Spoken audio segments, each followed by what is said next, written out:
त्यात आर्थिक तुफान आलंय आणि त्याचा उदो उदो करण्याचं काम संजय राऊतांनी करू नये.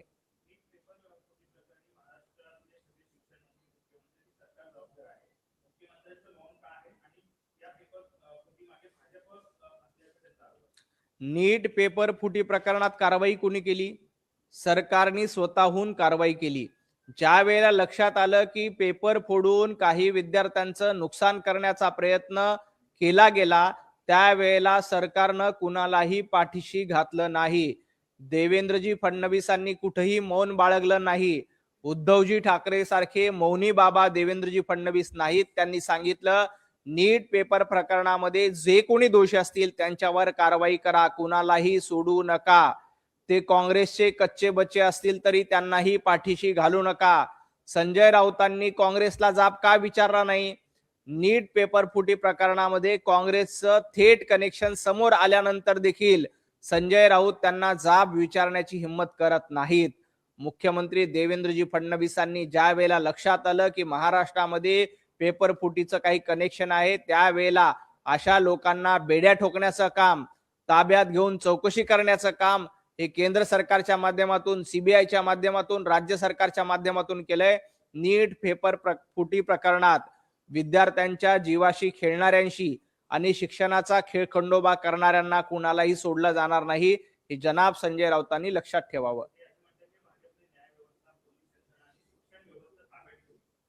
संजय राऊत, तुम्हाला तुमचा पक्ष ताब्यात ठेवता आला नाही, तुम्हाला तुमचे कार्यकर्ते ताब्यात ठेवता आले नाहीत, तुम्हाला तुमचा आमदार ताब्यात ठेवता आला नाही, तुम्ही इतर व्यवस्था ताब्यात ठेवल्यात याच्या गप्पा मारू नका. या देशातील जनता सुज्ञ आहे, त्यांना माहिती आहे की कोणाला कसं ताब्यात ठेवायचं. त्यामुळं या देशातल्या जनतेने जनाब संजय राऊतांनाही ताब्यात ठेवलंय, उभाटा गटालाही ताब्यात ठेवलंय आणि त्यांच्या आमदारांना देखील ताब्यात ठेवलेलं आहे.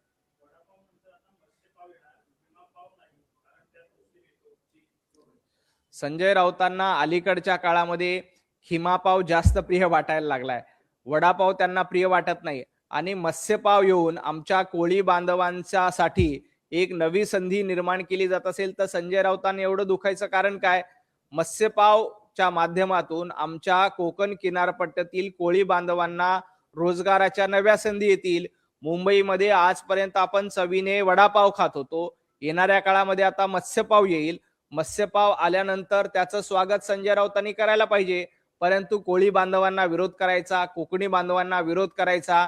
आणि अलीकडच्या काळामध्ये संजय राऊतांना वडापावपेक्षा खिमापाव जास्त प्रिय झालाय, कारण त्यांना वाटतं की खिमापाव खाल्ल्यानंतर आपल्याला जे खिमापाव खाणारे आहेत ते मतदार करतील आणि त्याच्यामुळं दाढ्या कुरवळण्याचं काम खिमापाव खाऊन हे संजय राऊत करतायत. परंतु लक्षात घ्या, तुम्ही कितीही दाढ्या कुरवळल्या, अफजल खान यांनी औरंगजेब फॅन क्लब चालवण्याचा कितीही प्रयत्न केला तरी त्याचा उपयोग होणार नाही. तुम्ही कोकणी लोकांच्या मत्स्यपावाला विरोध करतायत, तुम्ही कोळी बांधवांना विरोध करतायत, कोकणी बांधवांना विरोध करतायत. हा कोळी आणि कोकणी बांधव तुम्हाला धडा शिकवल्याशिवाय राहणार नाही.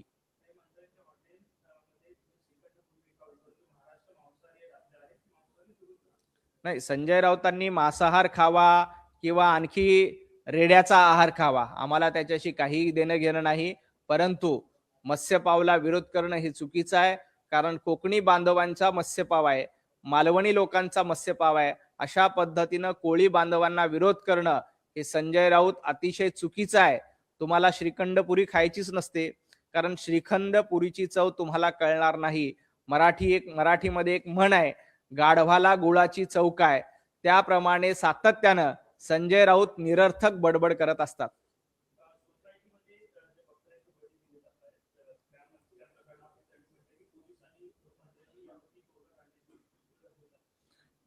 संजय राऊतांनी आज पत्रकार परिषदेमध्ये बळी देण्याचं समर्थन केलंय. बकरी ईदच्या निमित्ताने बळी देण्याला आमचा विरोध नाहीये, परंतु बळी कुठं द्यायचा? सार्वजनिक ठिकाणी बळी द्यायला निश्चितपणे विरोध केला जाईल. तुम्हाला बळी द्यायचा असेल तर तुमचा सण घरामध्ये साजरा करा, त्याला आमचा विरोध नाहीये. परंतु आपलं मतांचं लांगुलचालन करण्यासाठी संजय राऊतांच्या माध्यमातून अशा पद्धतीनं रस्त्यावर, सार्वजनिक ठिकाणी, सोसायट्यामध्ये बकऱ्यांचे बळी दिले जातात, त्याचं समर्थन दुर्दैवानं जनाब संजय राऊत करतायत. आज वंदनीय हिंदू हृदय सम्राट बाळासाहेब ठाकरे असते तर संजय राऊतांच्या पेकाटामध्ये लाद घातली असती. कारण सातत्यानं बाळासाहेब ठाकरे यांनी अशा पद्धतीच्या प्रथा परंपराला विरोध केला होता. त्यांनी कधीही उघड्यावर नमाज पाडणं असेल किंवा उघड्यांवर बळी देणं असेल, या परंपरेचं समर्थन केलं नाही. परंतु दुर्दैवाने आज संजय राऊत फक्त आणि फक्त मतांसाठी, दाढ्यांची मतं आणि अफजल खानांच्या औलादीची मतं आपल्याला मिळावी म्हणून अशा पद्धतीनं बकरी ईदचं रस्त्यावर समर्थन करतायत, त्या कुर्बानीचं रस्त्यावर देण्याचं समर्थन करतायत. परंतु एक लक्षात घ्या, इथला हिंदू बांधव जागा झालाय. तुम्ही अशा पद्धतीचं समर्थन करत असाल तर येणाऱ्या काळामध्ये इथली जनता तुम्हाला धडा शिकवेल.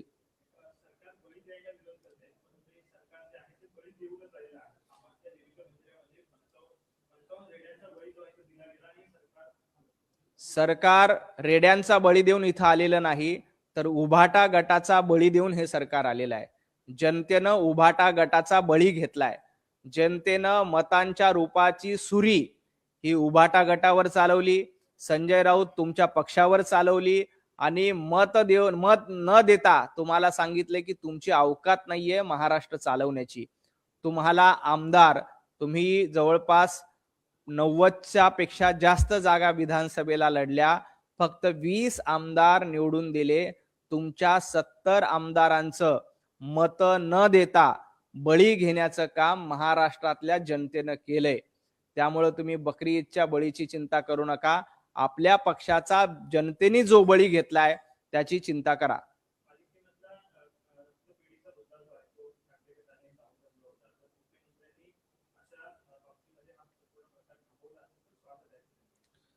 महाराष्ट्रामध्ये किंवा मुंबई महापालिकेमध्ये किंवा कुठल्याही व्यवस्थेमध्ये भ्रष्टाचार होत असेल तर त्याला रोखण्याचं काम मुख्यमंत्री देवेंद्रजी फडणवीस अतिशय समर्थपणे करतायत. महापालिकेत देखील असा काही प्रकार होत असताना तो थांबवण्याचं काम मुख्यमंत्री देवेंद्रजी फडणवीसांनी केलंय. संजय राऊतांना इतकंच सांगायचंय, ज्या वेळेला वाझे उद्योगपतीच्या घराच्या बाहेर नेऊन बॉम्बस्फोट करण्याचा प्रयत्न करत होते, तेव्हा हेच उद्धवजी ठाकरे होते. ते म्हणत होते, वाझे काय लादेन आहे का? चुकीच्या कृत्याचं समर्थन करणारे उद्धवजी ठाकरे होते. तर एखादंही चुकीचं कृत्य कुणीही केलं असेल त्यातला विरोध करणारे मुख्यमंत्री देवेंद्रजी फडणवीस आहेत.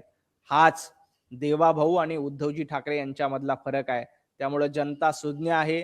संजय राऊत तुमच्यासारख्या लोकांना घरी बसवण्याचं काम, नाकारण्याचं काम त्यामुळे जनतेने केलेलं आहे.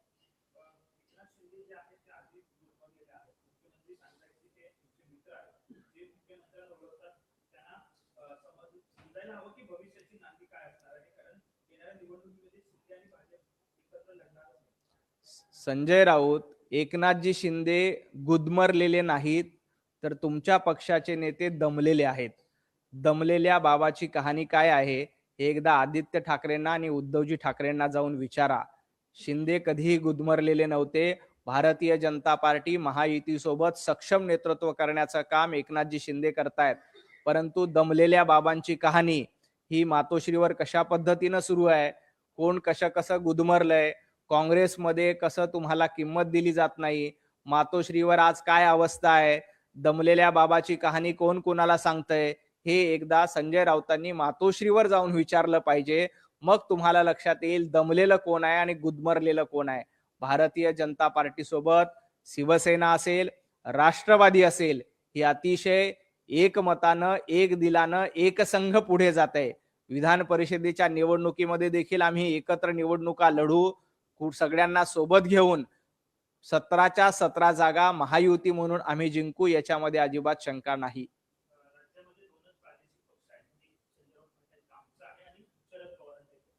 नाही, हे खरं आहे की राज्यामध्ये दोनच प्रादेशिक पक्ष आहेत. एक वंदनीय हिंदू हृदय सम्राट बाळासाहेब ठाकरे यांची शिवसेना जी एकनाथ शिंदेसोबत आहे, आणि दुसरं स्वर्गीय अजितदादा पवार यांच्यासोबत असलेली राष्ट्रवादी काँग्रेस पार्टी. आता उभाटा गट हा पक्ष राहिलेला नाही, तो गट आहे. शरद पवार गट हा पक्ष राहिला नाही, तो गट आहे. त्यामुळे प्रादेशिक पक्ष दोनच आहेत आणि उरलेले दोन गट आहेत. येणाऱ्या काळामध्ये या गटाच्या गटांगळ्या आणखी खाल्ल्या जातील आणि हा पक्ष वंचित आणि किंचित आघाडीपेक्षाही वाईट अवस्थेत जाईल, याच्यामध्ये शंका नाही. त्यामुळेच उद्धवजी ठाकरे गेल्या काही दिवसापासून शांततेत घरामध्ये बसलेत, कारण त्यांना माहिती आहे की आपल्या गटाची वाताहत करण्याचं काम संजय राऊत यांच्या मार्फत सुरू आहे.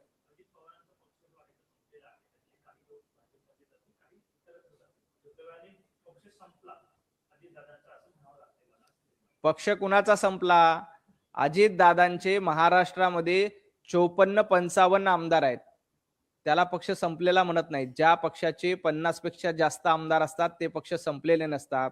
संजय राऊत तुमच्या पक्षाचे 20 आमदार नाहीयेत.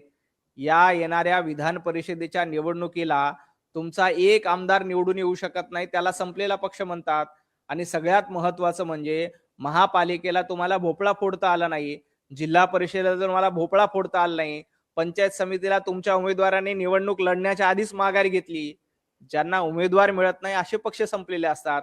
अजितदादा आज सरकारमध्ये आहेत, अजितदादांचे मंत्री सरकारमध्ये आहेत, अजितदादांचा पक्ष सरकारमध्ये आहेत. त्यामुळं तुम्ही अजितदादांच्या पक्षाची चिंता करू नका. आपल्या उरल्या सुरलेल्या पक्षाची चिंता करा. आणि ज्या निष्ठावान शिवसैनिकांनी तुम्हाला लाथ मारली, अशा उरलेल्या पक्षाची संजय राऊतांनी चिंता करावी.